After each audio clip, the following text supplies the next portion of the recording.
আজ এই ভিডিওর শুরুতেই আমি তোমাদের কাছে একটা খুব ছোট প্রশ্ন রাখছি।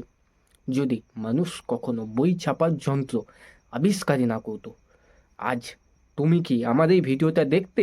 যদি ছাপা যন্ত্র আজকে আবিষ্কার না হতো, তখন বই মানে হতো হাত দিয়ে লেখা পাণ্ডুলিপি। আর একটা বই লিখতে মাসের পর মাস লেগে যেত, এমনকি বছরও লেগে যেত। মানে বুঝতে পারছো, সাধারণ মানুষ পড়তে পারতো না। জ্ঞান থাকতো শুধু রাজা আর পণ্ডিতদের কাছে, জ্ঞান সাধারণ মানুষদের কাছে পৌঁছতোই না।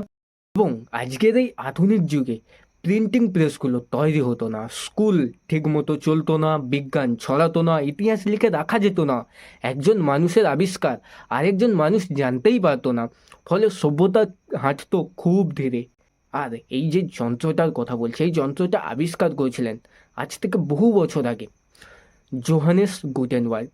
আর সেদিন থেকেই আমাদের এই সভ্যতা অশ্বের বেগে দ্রুত দৌড়াতে শুরু করেছিল। ঘটনা থেকে আমরা আজকের আধুনিক যুগের মানুষ হিসেবে কি শিখতে পারি? এক, জ্ঞান আটকে রাখলে সভ্যতাও থমকে যাবে। দুই, জ্ঞান ভাগ করলেই জ্ঞান বাড়ে। তিন, শেখা মানেই এগোনো।